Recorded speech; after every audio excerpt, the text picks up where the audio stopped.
Welcome to the Fated Friends podcast, a podcast based in a love of romance fantasy, where we talk about the books, we talk about motherhood, life, working full-time with small children, and all of the things in between. And tonight we have lots to catch up on.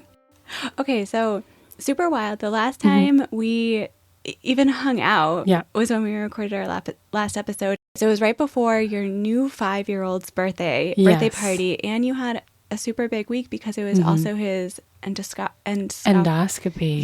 Yes.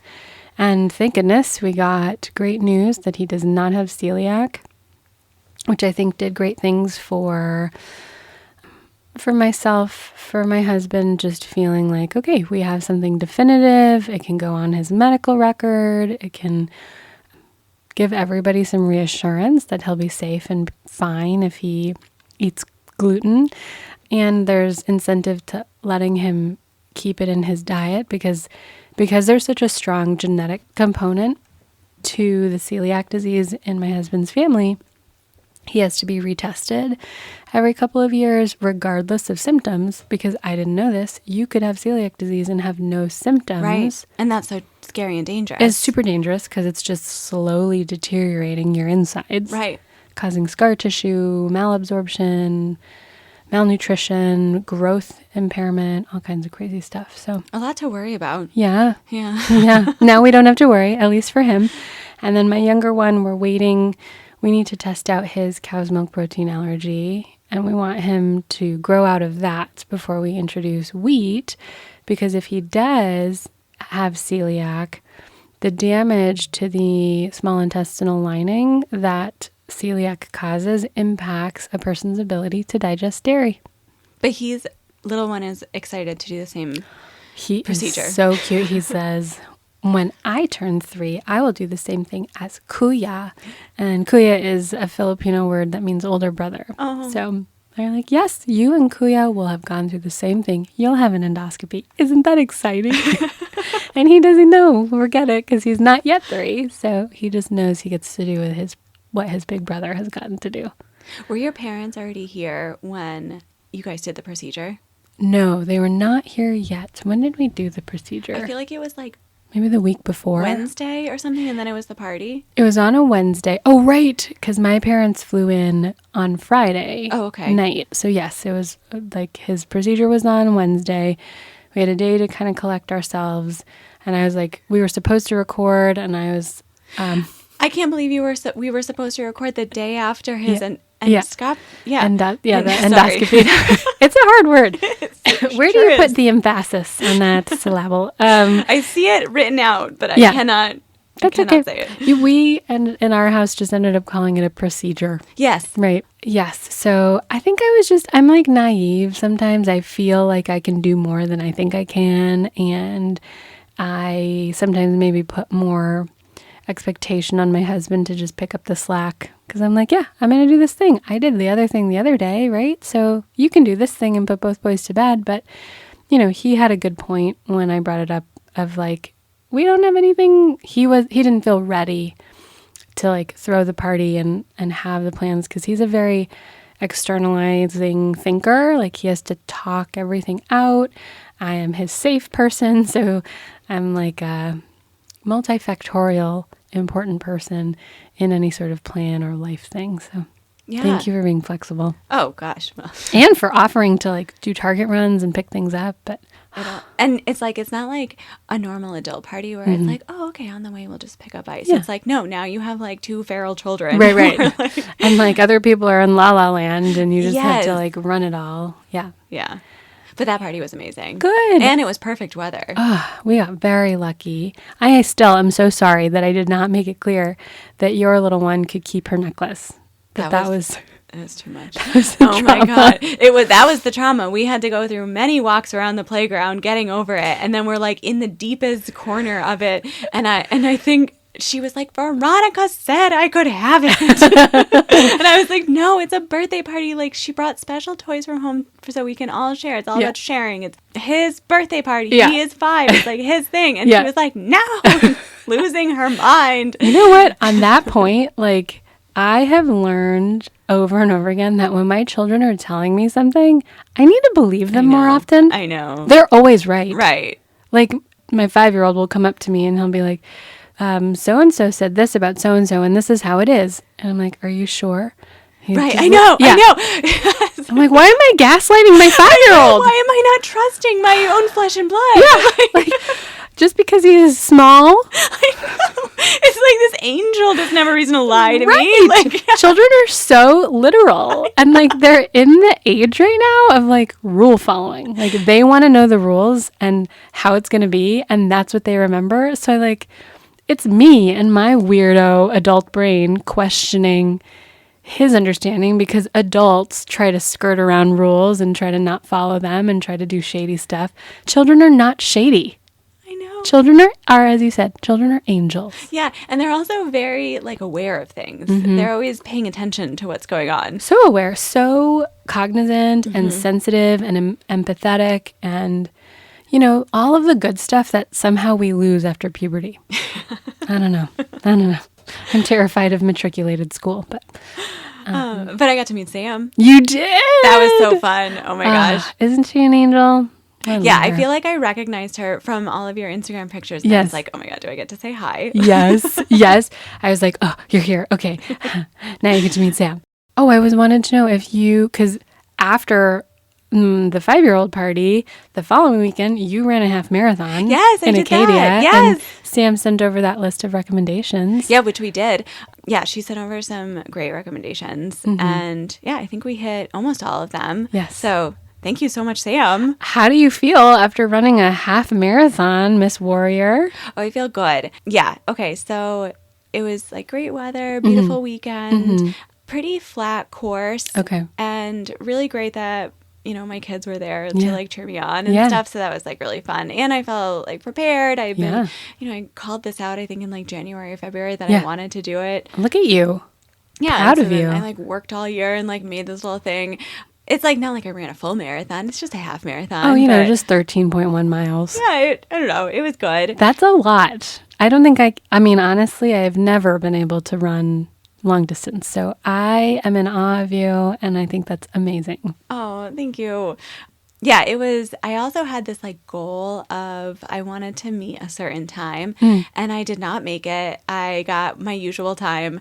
So that was like a little bit of a bummer, but also like I'm super happy that I did it. Yeah. I had a coach this time, which Yes. was interesting. Was that And, helpful? yeah, she was great. She got me from like in January or February, I was running 30 seconds, walking 30 seconds. Yeah. Like that's what I was doing to like get back. Yeah. And then, you know, by the end, You're running 13 miles. no problem. And Amazing. then as like a medical professional, I think that you're going to find this funny. But I've done a lot of half marathons and not once have I ever fueled during them. Oh, yeah? So it's like really common practice to have a lot of people do this thing called goo, which Yeah, is I've seen like that. a sugar jelly packet. Yeah. But like you can also just like have like a banana Yeah. Or orange slice. orange slice, applesauce, whatever, just Yeah. like through it.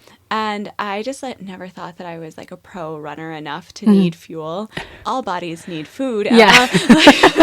But you know what? You have trained your body, I guess, not to need it. Yeah, so but you I'm- hydrate. I not really, even on my training runs, like I never did anything just because I was like, I'm not a marathoner. I'm a half marathoner. It's not enough to need it. And then I was talking to my neighbor and she was like, oh no, you have to do this. It's like at the halfway point at like 7 miles, like eat something. Yeah. And I was like, oh, I have no idea.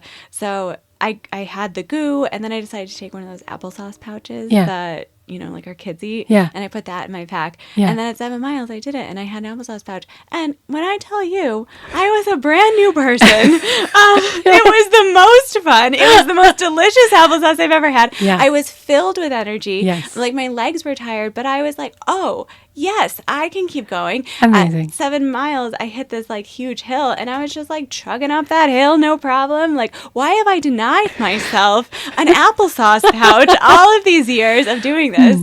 To have that sensation that you had of like ultimate dopamine serotonin rush of applesauce running up a hill in this moment, leading up to I don't know how many half marathons you've done beforehand, but just so that you could feel that thrill. my worst miles were miles 2 and 3. I had like this huge mental block. Like I was like, Dave's going to have to pick me up. It's like, I can walk 3 miles back home. Yeah, right. And then I got over that hump and then was just like proud of myself the whole time. Yeah. For like, mentally getting through that. Good But job. mile 11 was hard. So then I had more of the applesauce pouch. And like thinking of having actually 3, it's like, if I can just snack my way through these, I could do a marathon. Of course you could. Yeah. You could do an ultra marathon. You could do it all. I feel like that. I want to do an ultra. I want to do like one of those 100-mile races. Amazing. That is super cool. I will cheer you on. And I think I'll be your applesauce supplier. It is. It's just like, I feel like, I mean, for me, because this is different for everybody, was like the big hard thing that is accomplishable. The reason that I got into half marathons was because my little sister did one. And I was like, well, if she can do it, I can do it, obviously. This is the benefit of siblings. Yeah, the competition. So it's like, well, if she can do it, then I can do it. So then I knew it was like doable. And then since then, it's always just something like it takes like a year or half a year or something to get your fitness back. And then, then you feel like really good and strong. Amazing. Yeah. Have you kept running? Yeah, I signed up for the Cambridge half this weekend. Cool. So when is that? On Sunday. Oh, wow. Yeah. You are a badass, Emma. Well, now I'm all fit. Like, now I, like, have that. But, like... And I've got my pouches. Listen, you're going to kill it. Because I'm so proud of you. And look at it. I know that you're talking about that you're not doing a full marathon. But you're basically doing a full marathon. 2 weeks apart. Yeah. Oh, what are you doing? I'm just running 13.1 miles. What are you doing this weekend? I'm running another 13.1 miles. Okay. That's amazing. Oh, that's super cool. It's fun. So I'm excited. One of the dads in Mackenzie's class was doing this, and he was like, oh, if you're doing one, then you should.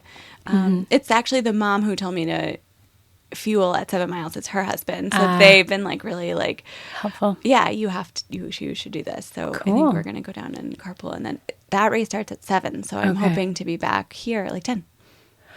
I'm sorry. So you can run 13 miles in like under 2 hours? No, that's my goal. That's the number I want because that's what my little sister can do. Okay. Yeah. What did yours is 2 hours? So my best ever was like 2:06, and that was like 10 years ago.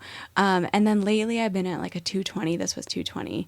That's still amazing. Thank you. Yeah. But yeah, I mean, I was disappointed.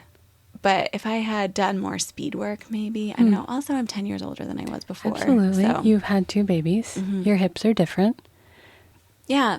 Yeah. Okay. So that's fine. Yeah. Well, one thing I do like about running, especially being like a woman, is I think it's something that we get better at, like through our lives. It's like we're not peaking in high school with this. Right. It's like, because it's like a constant muscle build, so it's something you can do like you can long pick term. it up also, And you can like pick it up and put it down. Yeah. Yeah. And cardiovascular health is strongly tied to neurological health. What we learned in PT school, neuroprotective. So it protects you from any sort of neurological disease that you might be potentially vulnerable to. Oh, great. So good job. Yeah, thanks. And then, what's been really helping is that yoga class. Oh, yes. The slow flow. Does it feel so... When we went that one time, I still think about it. Like, I didn't realize how much tension I was holding. I know, you said that right after. And how many layers of my body. Yeah. Like my nerves, my connective tissue, my muscles. So tight. Did you like that class? I loved it. And I would go every Tuesday with you. Oh my gosh, come. I've been going. I believe that. Yeah.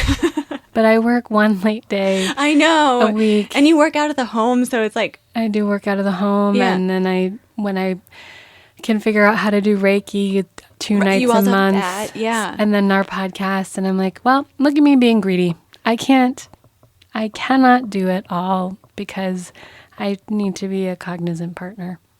But then, well, I'll figure it out. Maybe I can go 1 Tuesday a month with you. Yeah, do that.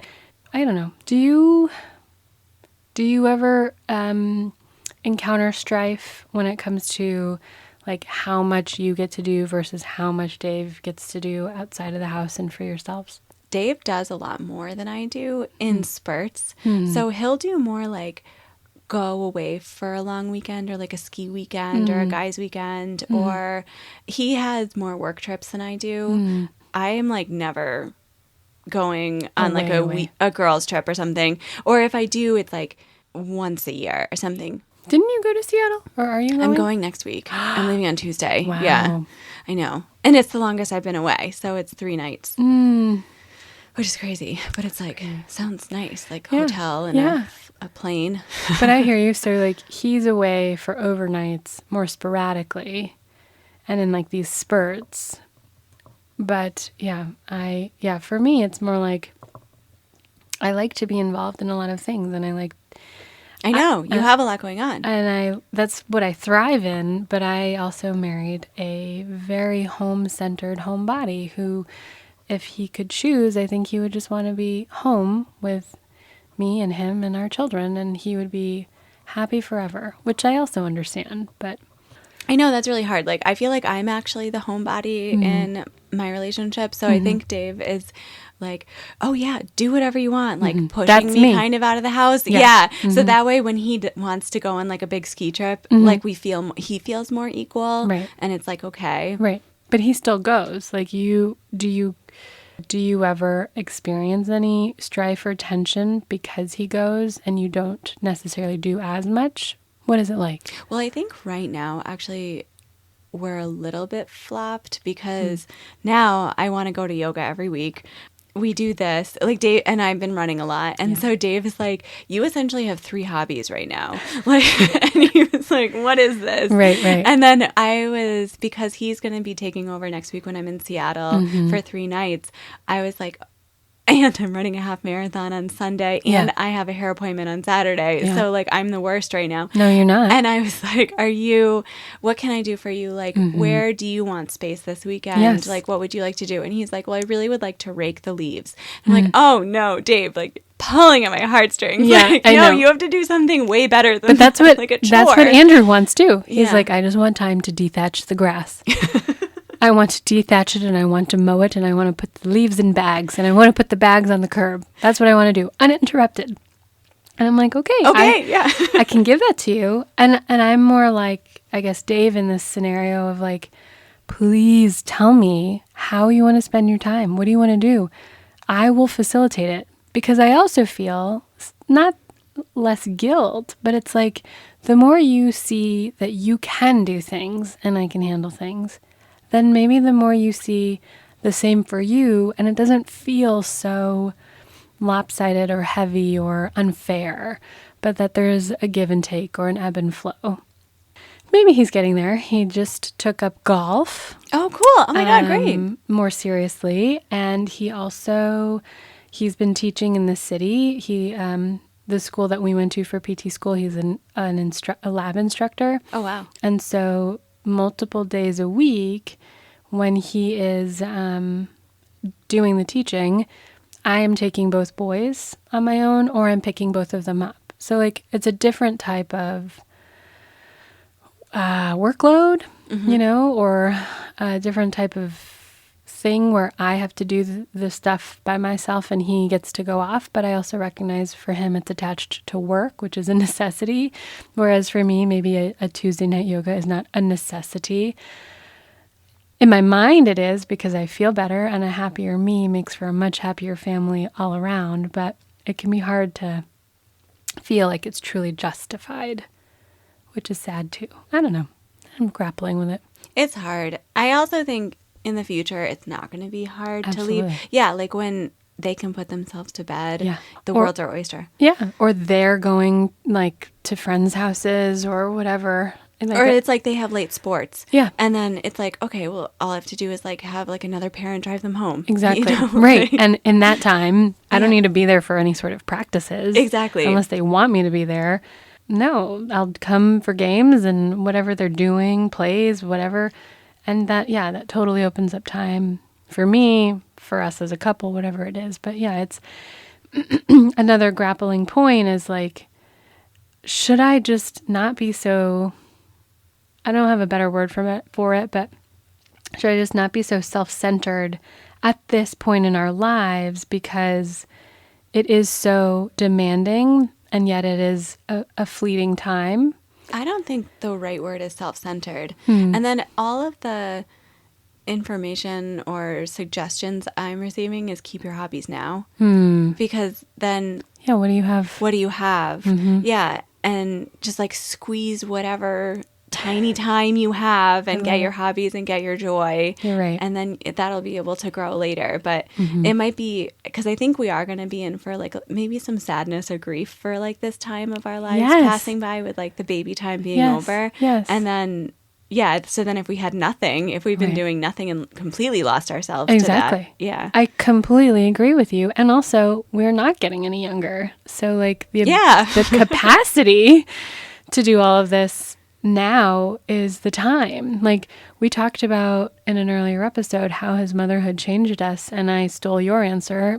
Our capacities have expanded. So why not take advantage of this expanded capacity to do more for ourselves? Because at the end of the day, the goal is for our children to be independent, happy, healthy people who can thrive without us.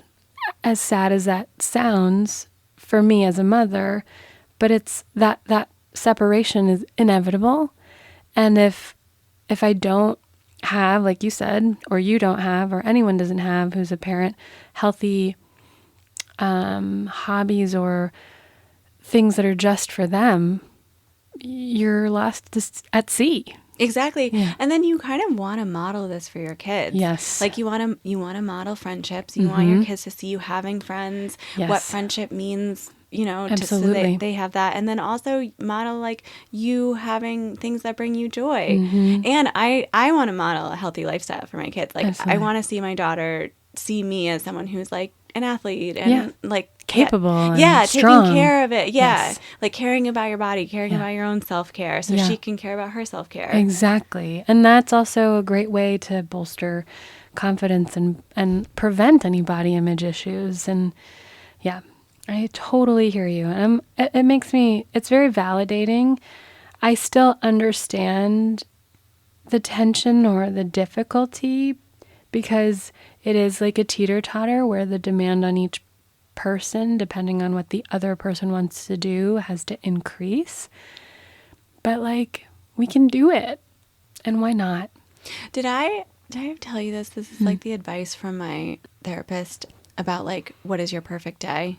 I feel like we may have had a conversation, not here, but like pre-podcast. So it's a couples therapist, but I just use her as my regular therapist. No. No couple involved.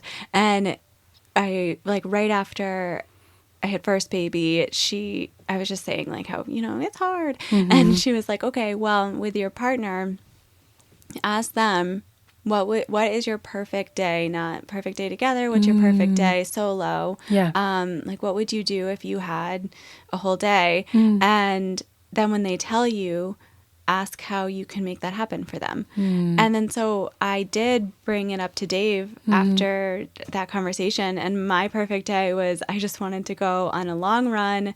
And then I wanted to come home and take a shower and then like make a feast and have it. And like, that's all I wanted. And it just felt so impossible at that time because we had a little baby and everything. Yeah. And he just like kind of laughed and he was like, we can definitely do that. Aww, we can definitely make that happen.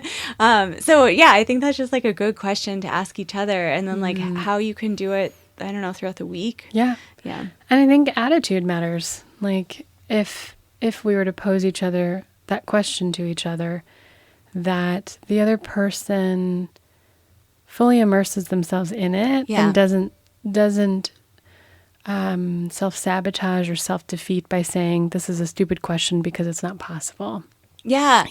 The shift in mindset is important. Yeah. Like I almost wouldn't even have said it because it felt impossible. Right. Yeah. Right. Well, I love your therapist for that. And I just love therapy in general, Oh my God. I forgot to ask you and I meant to ask you last time. Yes. How's everything going with your medication journey? Oh, fascinating. Really? So I don't know how much we talked about it on the podcast, but my current therapist has helped me recognize that I'm a little neurodivergent, and I have an ADHD type brain. once she laid it out for me, I'm like, oh, yeah, I do. I guess I see that I do have an ADHD type brain where I thrive a little bit under pressure. I'm scatterbrained. I'm not super organized. I lose things. I lose track of whatever it is. But anyway, after 6 months of therapy with her and a desire to work with a psychiatrist as well, I connected with one, and she started me on Concerta, a medication that helps keep dopamine in the brain. So it helps with attention and focus. But I was getting like weird irritability as we were increasing the dose. Oh, no. Yeah, it was like the type of irritability that was in my head. So like people would annoy me. Things would annoy me. I would think things were dumb or stupid. And I realized like, that's not me. That must be the medication impacting my brain and my thought processes. So then we switched to another medication that's longer acting and has a different mechanism. And that one's called Vyvanse. And I'm on the lowest dose. And initially I really liked it. I still felt like me, but then I could tune into a task and get things done. But recently, so I just talk about a million hobbies, I started a certification program for somatic healing of the female nervous system. Ooh. It's fascinating. But in doing some of the somatic work and learning some of the information that I'm learning, it's actually helping me rewire my nervous system a little bit. And I haven't felt the need to be on that medication. Oh, nice. Oh, interestingly. Great. Yeah. But I'm not gonna, I'm keeping it like on the back burner or sort of like in my back pocket, because I also think there is a component to like having a cycle, like how I feel during my period versus when I ovulate versus the time in between. So yeah, we'll kind of see. But it helps when it helps. And then it's kind of nice that if I don't feel like I need it, I don't have to take it. Have you ever thought about PMDD? Mm-hmm. Totally. Yeah. Yeah. I have an IUD right now, and that helps immensely with the physical symptoms, but I never knew that like mental health or psychological symptoms were part of like the premenstrual experience. Mostly because I think my mother normalized a lot of what I was feeling because she experienced the same thing and just thought this is what all women experience. So, but in the certification course I'm taking, it talks about healing the nervous system and how that can sometimes resolve or significantly improve PMDD. Nice. Yeah. So what is the somatic therapy? Yeah, it's have you heard of somatic I feel like I have an idea, practice? But I don't know. Yeah, define it for us. Sure. It's like a way to get a person to be in their body and experiencing their body. Embodiment is another way to think about it, versus just being a brain in a meat puppet, as some people say. But that there is union between the brain and the body and like living fluently in both. And then the female nervous system is unique in comparison to the male nervous system because we are cyclical beings.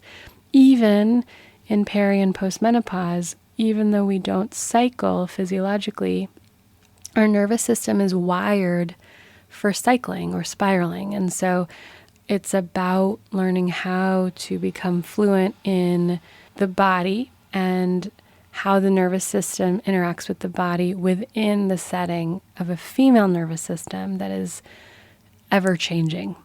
It's pretty amazing. And I'm excited to keep going with it because I just feel like I'm on this very long path that and it's not going to come to an end, but I'm like picking up these skills that's going to take me somewhere cool.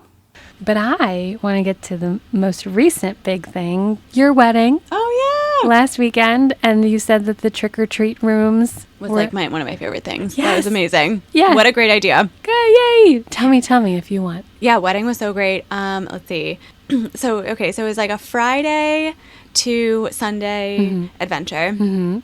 50 people, all family in a mansion. We were their last wedding of the season. I mean, it couldn't have gone better. There were parts that I feel like I splurged on, which were like the flowers. Yes. And I think that was such a good choice because it really made it feel, even though it was kind of a random event, it made the day feel just more festive and special. The itinerary was, we did like a food truck Friday night. That was like pretty good, and people were like milling in and out, so I'm glad we didn't do like a big rehearsal dinner. Saturday morning, the yoga teachers came at 6:30. So cool. And the guy yoga teacher was for the kids, and he was just like, it was so cute. It's like all these little girls are waking up in their matching PJs because they like all had matching PJs and their little eye masks. And I was like, oh, are you here to do yoga? Like, do you want to do yoga? And they're like, no. And I'm like, it's here. Like, it's in that room. And they were like, we thought we were going somewhere. Like, and they ran in their PJs. Oh my God. And there was 2 girls who were very good at, like, they're like cheerleaders and stuff, like little 6-year-olds who are like backbends and wanted to like show off. Yeah. So he had like 2 pros, and then everyone else like a baby being like, what, what is this? I love it. So he really wrangled everyone. He gave the expert girls something to do and had like people like just stacking yoga blocks and parents were in and out. So then we got dressed and the baby wanted to sit on me the whole time. So the whole time I'm getting my makeup and everything, she's like sitting and cuddling. And the makeup artist, hairdresser who had come in also had a 15-month-old, not with her, but like she had just had a baby. So that was great. Like, you could bond over that. Yeah. My baby's like kicking her and she's like fine with it. Right. Yeah. You gotta love people who understand how children work. Yeah. The photographer like thought that was like the best thing. So I have so many pictures of like, we just got the sneak peek, but a lot of them are like baby giving me kisses and like trying to pull off like the eye patches and stuff. So it was like so cute. And you then, looked beautiful, by the way. Thank you. Yes. Last minute, I decided every child was going to be a member of the wedding party. We didn't have bridesmaids or groomsmen, but I made every child a ring bearer or flower girl. Amazing. And then we all kind of walked down the aisle together in a big clump. Like a parade. I was going to do like the guy with the beautiful hair, the caretaker. Who was I know. I like that. His name was Arturo. Yeah. So Arturo wanted everyone to go down like, really one at a time. And I don't know, I had my bouquet and I was holding the baby and I was like, we're all in one clump. We're going. Yeah, Arturo, we're going down. Sorry. So then when we did our vows, like, I don't know, the baby's like pulling my headband off. Like, it was just wild. But we decided to write our own vows, which was really special. And I think because I was like making a speech, the baby calmed down. And also because we have kids too, my vows, I feel like were more towards our family. Like here, it was sort of like a beautiful ceremony of like, we're a family and this is how we love and respect each other. And these are like the foundations of our family rules and what we feel about each other. And it was just really special. We did like a blessing of our family. We sent the rings around for everyone to like give a blessing or a wish or something or an act of love. And that made it feel more than, I think we had talked about it feeling like performative or unnecessary because we have 2 kids, we live together, we're in the suburbs, like what are we doing? But that having it be this family moment in the ceremony, really that was impactful for me. That's beautiful. And so it was so cool. And then we just did like some pictures. I wish I wore a sweater like the whole day over my dress, and I wish I had taken it off and not had the sweater on the whole time because I don't know, just like the cut of everything, I look like a little big, but it's fine. I don't need to like... It is impossible, truly, though, for you to look big. Well, I had like big hair too, so it was just like like big curls, big. But yeah, like I wish I had not worn the sweater the whole time. But I think I might have like a few pictures with just the dress. But it was like a little chilly. So then we just like had the delicious lunch. We put the baby into a nap, and then everyone got into their Halloween costumes and did trick-or-treating. And it was, I just like loved how our family like rallied around that and brought so much stuff to decorate their doors. They brought music. They brought different like wrapped up special candy things. Oh my gosh. Like, like the poppers. So there's like little poppers, like, you know, so it's not just candy because obviously like not every kid was eating candy. Right. It was so cute. And then I just have so many pictures of like both my daughters were sharks. So, and like, just like Dave is the groom holding this like little shark. Yeah. Like it's just so funny. So yeah, it was just like a blast. It went slow and fast. Parts of it felt slow because I like literally carried children the entire time. Right. But then, I mean, then it was over, you know? Yeah. And I'm so happy we did it. I'm so happy for you. It sounds so like organic and normal and natural and community. Just beautiful. Yeah. It really took like, I guess like it took like the piss out of it, or it took like the stress or feeling like it had to be perfect or something. Sure. Like just being like, oh, no like, pressure. Yeah, last minute, like everyone's a flower girl, like sounds good. And they didn't know they were flower girls, so they didn't have like fancy matching dresses or something. Right. And like they were wearing cowboy boots. Like that's amazing. I love that. this. Like Yeah. yes, like big girl changed out of her dress very quickly into sweatpants and a sweatshirt. Sure. Amazing. Yeah. Like Do you, girl? There was a big hill behind where we had lunch, Mm-hmm. and when I tell you, all day long, the kids were throwing themselves down the hill and And, rolling like, down the rolling. hills. I wish I took more video of it because it's so funny of everyone sort of dressed up having this like fancy party, and then there's just children like rolling down a hill, like hours of that. That's amazing. I love that. Like, what would we have done if we were in like a ballroom? Right? Or a hotel or a resort. Like, wow. I love it. Well, that's our next thing. So, that's what we're gonna do. Save the date sometime. Okay. What we want to do is, and I'm leaning towards Bermuda. We're gonna do Black Island. I lost the venue. I think everyone saw that coming because I hadn't talked to them in like 8 months. I had talked to them a lot, being like, "Can I sign a contract? Can I sign a contract?" They never sent it to me. Why did they ghost you? I still don't get it. I have no idea. I think they just get so many inquiries that whatever. So I thought that we were definitely doing it, but I was wrong. So now what we want to do is resort. Whoever wants to come. Mm-hmm. Like there will be activities, do them or not. Show up when you can. Yeah. We're all just at a resort. Yeah. Bermuda is a 2-hour flight Oh my gosh. from us. No Easy. problem. And then Dave had this fantastic idea. Girls go first. Yeah. Stay as long as you want. Girls go first. Boys come, overlap like 2 nights, and then that way it's not a strain on childcare because we were thinking like maybe this is parents only, and then we get some relaxing time, and then guys stay as long as they want. So it's like you could have like a nice big vacation Like of whatever 4 you days want. or something of, But we don't have to worry about childcare because we're just going to do a fun little romantic overlap, but see you later. Yeah. I love that. Good idea, Dave. I know. I was like, that is the most genius thing. That's so cool. Ah. Yeah. Okay. So hopefully this summer, I just got to pick like the place and everything. But I do have the dress, so we have to do it. Magical dress. Yeah. Yay. Oh, that's so awesome. Thank you for updating me. Oh, yeah. And then, so I got my wedding ring, but we're not even really married. Did I tell you that? Like you don't have your license? Yeah. So we're doing that sometime at our town hall. Yeah. Like I think like midweek we'll go in and see if we can get that done. Yeah. And then like have like a lunch or a date or something. Because that's just the legal stuff. Like you had the ceremony, you had your experience. I just like to stretch it out. Yeah. Have Why multiple not? events. Then you have multiple anniversaries. I know. Like it's so funny. But we actually originally met in an elevator. I think I talked about that. And it was in October. So that it felt really nice. That's a lot like very so full special. circle moment. Yes. In a month that starts with the letter O, which is a circle. Oh my goodness. Meaning making. And now here we are at the end of October.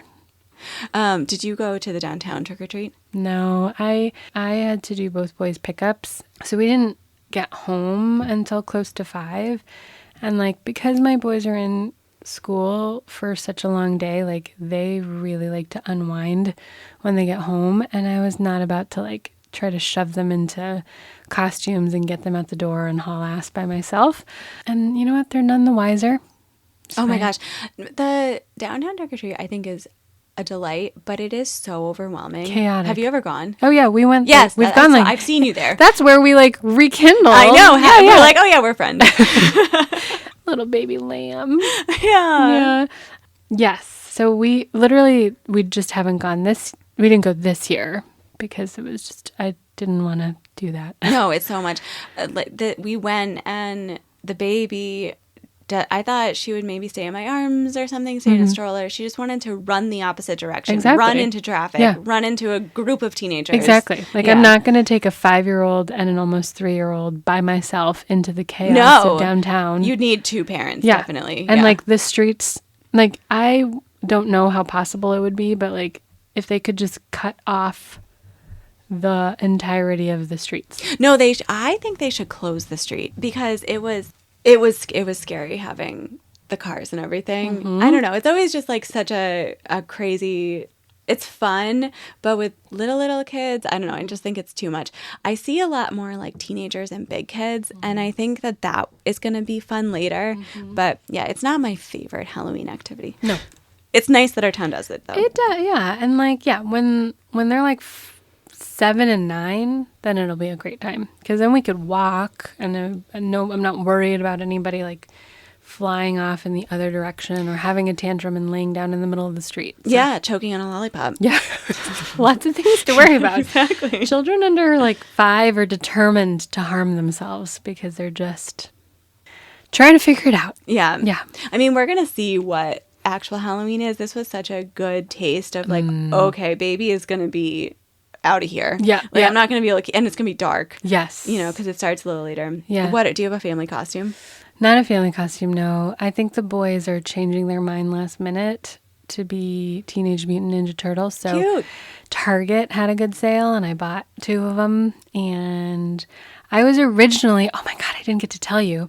I bought the stuff, but I am nervous to do it because I don't think anybody in my neighborhood would know who I am. I was going to try to be Amryn for Halloween. Oh my goodness. Yeah, like I bought silver eye contacts and I got a black bob wig and red press-on dragon lady nails, and that would have been so fun. I got like an all gray outfit, but then I'm like, it's not about me. So I have a costume that I wore last weekend when we went to a family birthday party. A family-oriented Halloween party, and I was Esmeralda. Oh, cute. Which is great. I think it's going to be fine. Yeah. And I felt, it was comfortable and more identifiable and easier to do. Yeah. Yeah. We should have our own. We should do like a mom's Halloween party and yes, dress please. with what you want to dress as. Yes, yeah. Where you just get to chill and like get weird and have fun and be a kid yourself. Yeah. You know? Be playful. It gets really crazy around like holidays and stuff, but I feel like we have to slip in more mom stuff. Absolutely. Yeah. Yeah. We'll figure it out. Like a hot cocoa bar and pajamas. And can you imagine if we could like bring a foot spa to us? That has been my dream. Really? Yes. Oh my gosh, since like my first one was born, I was like, all I want is for everyone to come over and get a pedicure. I loved getting my feet rubbed in that early postpartum phase. It just is so relaxing. Yeah. Mm-hmm. Oh gosh. We need like an Airbnb. I want yoga to come to us. I want that to come to us. Yes. Can we find a mansion in our town to rent? In our town, exactly. Yeah. I know, it's the beginning of the holiday season and it's just going to be like... the whirlwind. Yes. I think of like the children rolling down the hill. It's just going to go. October was jam-packed for both of us.